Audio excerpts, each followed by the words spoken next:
Alhamdulillahil malikid dayyan.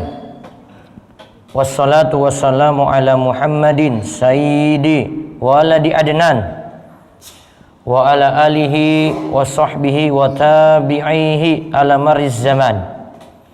Wa asyhadu an la ilaha illallah wahdahu la syarikalah wa asyhadu anna Muhammadan abduhu wa rasuluh alladzi kana khuluquhul Qur'an. Amma ba'd, faya ayyuhal hadirun ittaqullaha haqqa tuqatih wa la tamutunna illa wa antum muslimun. Qala Allah ta'ala fi kitabihil karim, a'udzu billahi minasy syaithanir rajim. Ya ayyuhan nasu taqu rabbakumul ladzi khalaqakum min nafsin wahidah wa khalaqa minha zawjaha wa batsa minhuma rijalan katsiran wa nisaa wattaqullaha allazi tasaaluna bihi wal arham innallaha kana 'alaikum raqiba. Amma ba'd, ma'asyiral muslimin rahimani wa rahimakumullah. Kita awali khutbah pada siang hari ini dengan memuji Allah Subhanahu wa taala atas nikmat lan karunia yang telah Allah anugerahkan pada kita sekalian, sehingga kita semuanya berada dalam keadaan sehat walafiat, dan ini patut disyukuri nikmat sehat, nikmat umur panjang yang Allah anugerahkan. Semoga kita bisa terus meningkatkan ketakwaan kepada Allah Subhanahu wa taala, karena dengan kita itu bertakwa akan senantiasa terbuka jalan-jalan keluar bagi kesulitan kita yang ada. Salawat serta salam mugi-mugi tercurah pada junjungan kita sekalian, Nabi yang agung, Nabi kita yang mulia, Nabi besar kita Muhammad sallallahu alaihi wasallam. Ma'asyiral muslimin rahimani wa rahimakumullah. Saat Nabi sallallahu alaihi wasallam tiba di kota Madinah dari hijrah pada awal-awal tahun Hijriah.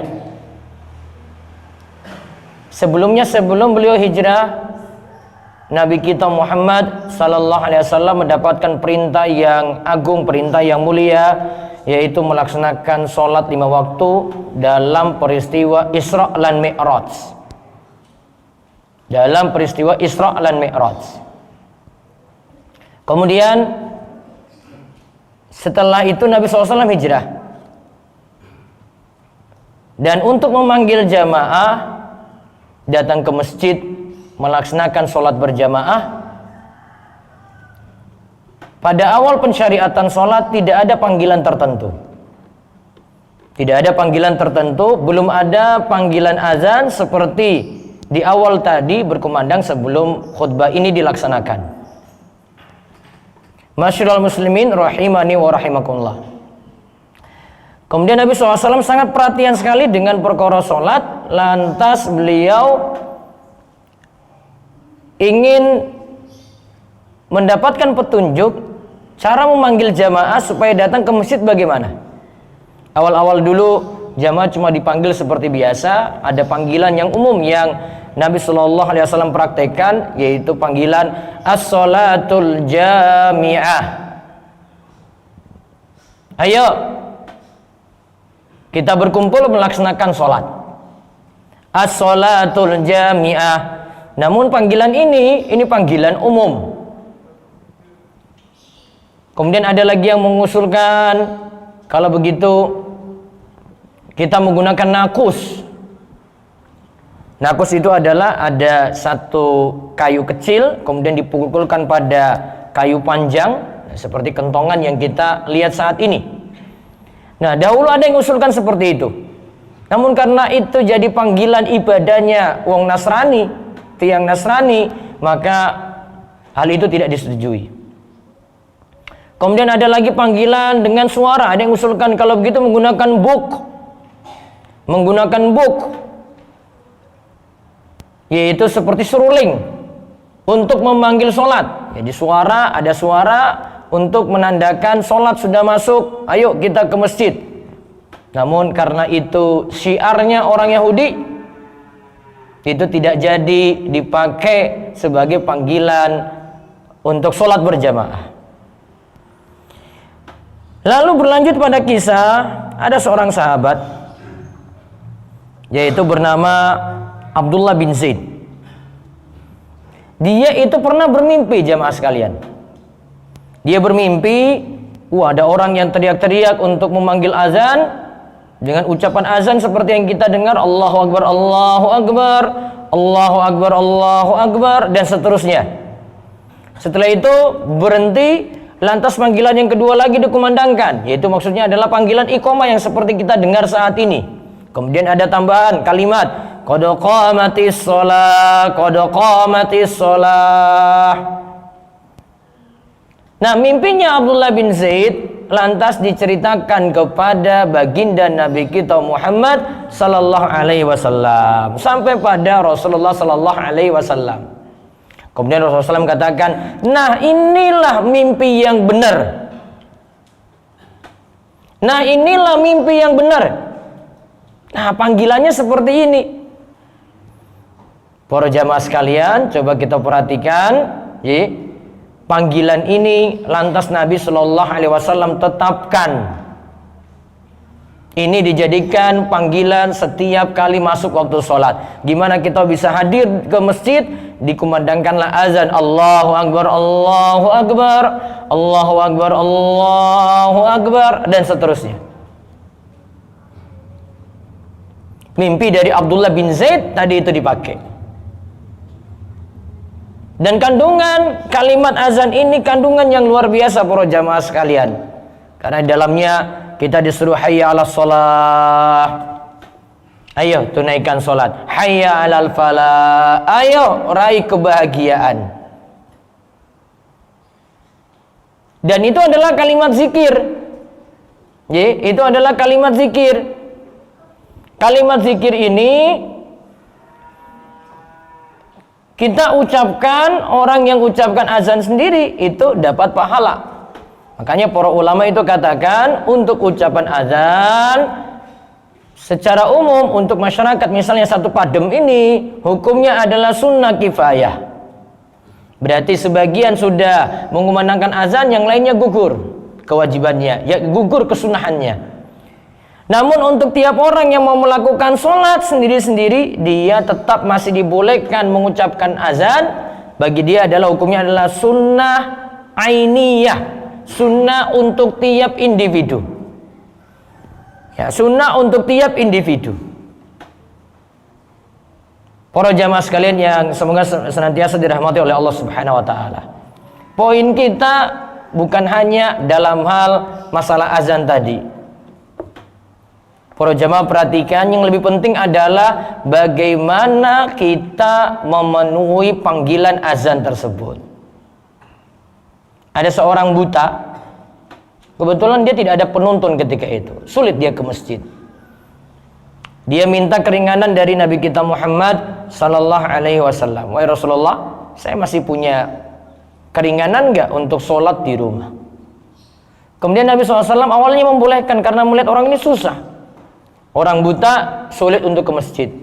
Kemudian Nabi tanya lagi, hal tasma'un nida, apakah engkau itu mendengar kumandang azan? Hal tasma'un nida, apakah engkau itu mendengar kumandang azan? Maka dia jawab, iya wahai Rasulullah. Kalau begitu engkau baiknya tetap memenuhi panggilan azan tersebut, tetap pergi ke masjid untuk melaksanakan sholat berjamaah. Masyiral muslimin rahimani wa rahimakumullah. Walaupun untuk sholat berjamaah, kalau dalam mazhab Syafi'i sendiri mengatakan hukumnya fardu kifayah atau sunnah muakkad. Yang jelas di sini hukumnya bukan boleh. Minimal sangat-sangat dianjurkan sekali untuk kaum muslimin, terutama kaum pria, kepada bapak-bapak, kepada yang sudah balik, yang sudah dewasa, hendaklah menunaikan sholat berjamaah di masjid. Sebagaimana disebutkan dalam hadis, sholatul jama'ati afdalu min sholatil fardhi bi sab'in wa ishrina darajatan. Salat jamaah dibandingkan dengan salat sendirian itu lebih utama 27 derajat. Jadi kita lakukan sholat zuhur misalnya sendirian dibandingkan dengan sholat zuhur berjamaah, lebih utama sholat zuhur berjamaah di masjid.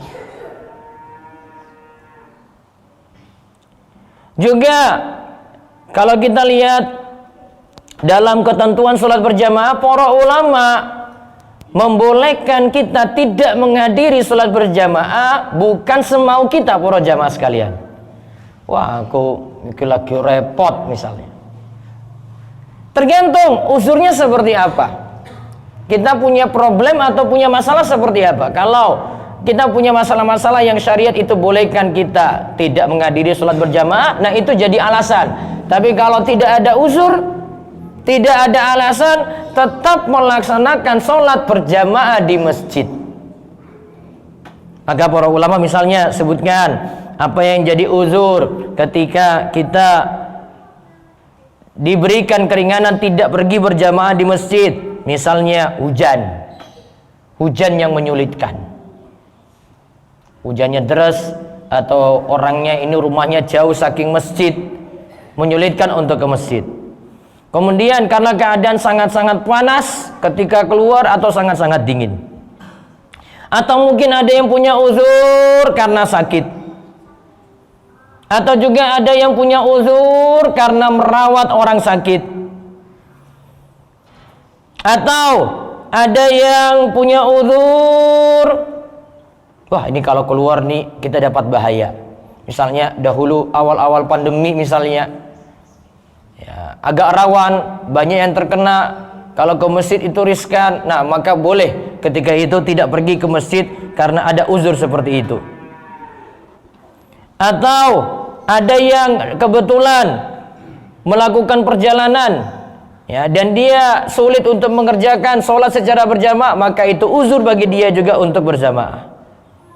Dan beberapa uzur yang lainnya yang membuat orang itu sulit untuk berjamaah. Jadi kalau ada alasan yang benar, maka di situ jadi uzur untuk kita tidak menghadiri sholat berjamaah. Masyaallah muslimin rahimani wa rahimakumullah. Tentu saja ketika kita di masjid, kita memperhatikan aturan-aturan. Sebagaimana umumnya kita juga menghadiri sholat Jumat, ya, kita memperhatikan aturan-aturan. Misalnya sholat Jumat itu dilarang ngobrol kanan kiri, itu nggak boleh. Ngobrol karo kancane itu nggak boleh. Nyapa temannya lagi duduk pas lagi mendengar khutbah nggak boleh. Nabi SAW katakan orang seperti ini tidak ada Jumatan untuknya, sia-sia berarti. Sama ketika kita menghadiri sholat berjamaah juga di masjid, ini wonten aturan, jangan mengganggu orang dengan bau keringat, yang dengan bau-bau yang tidak enak. Nah itu diperhatikan ketika kita berada di masjid. Wallahu a'lam bishawab. Mugi-mugi manfaat dan kita semangat untuk menghadiri panggilan azan. Tidak hanya azan tersebut didengar saja, dan mudah-mudahan Allah memberkahi waktu-waktu kita semuanya dalam kebaikan dan terus semangat beribadah kepada Allah Subhanahu wa ta'ala. Adik-adik nanti, khutbah Jumat nggak boleh ngobrol. Itu aturan. Nanti di khutbah Jumat pekan depan juga. Kalau enggak, jenengan itu kesini sia-sia, belajar dari cilik. Kalau enggak ada ingatkan, nanti Jumat berikutnya sami mawon ini. Ora usah ngomong.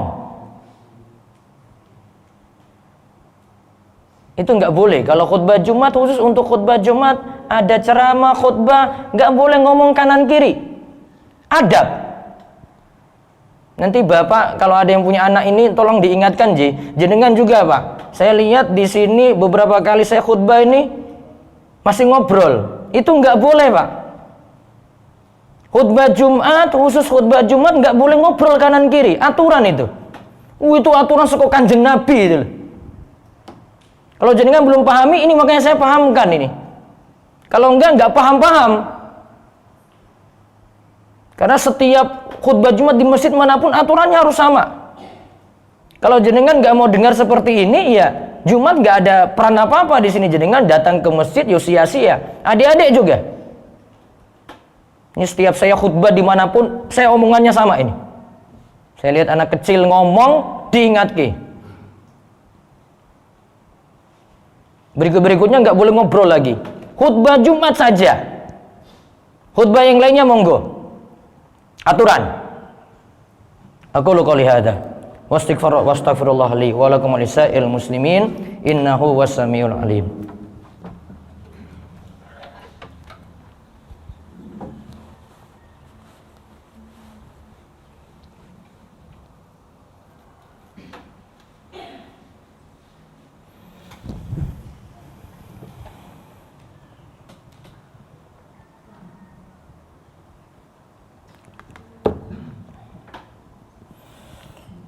Alhamdulillahi wa kafa wa usalli wa usallimu ala sayyidina Muhammadin al-Mustafa wa ala alihi wa ashabihi ahlil wafa. Asyhadu an la ilaha illallah wahdahu la syarikalah wa asyhadu anna sayyidana Muhammadan abduhu wa rasuluh. Amma ba'd. Fa ya ayyuhal muslimun usikum wa nafsi bittaqwallah al-aliyyil azim wa alamu anna Allah amarakum bi amrin azim amarakum bis salati wassalami ala nabiyyil karim faqala inna Allah wa malaikatahu yusalluna ala nabi ya ayyuhalladzina amanu sallu alaihi wa sallimu taslima Allahumma salli ala Muhammad wa ala ali Muhammad kama shallaita ala Ibrahim wa ala ali Ibrahim innaka Hamidum Majid wa barik ala Muhammad wa ala ali Muhammad kama barakta ala Ibrahim wa ala ali Ibrahim innaka Hamidun Majid. Allahumma ighfir lil muslimina wal muslimat wal mu'minina wal mu'minat al ahya'i minhum wal amwat innaka sami'un qaribun mujibud da'wah. Rabbana la tu'akhidhna in nasina aw akhtana Rabbana wa la tahmil alaina isran kama hamaltahu ala alladhina min qablina Rabbana wa la tuhammilna ma la taqata lana bih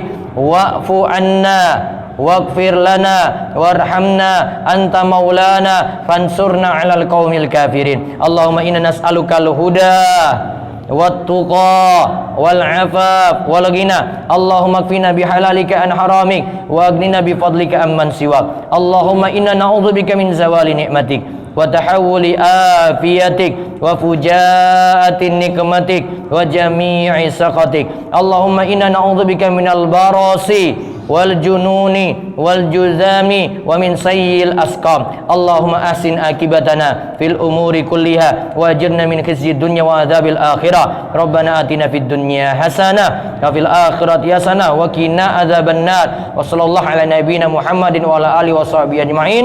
Walhamdulillahi rabbil alamin. Aqimus shalah.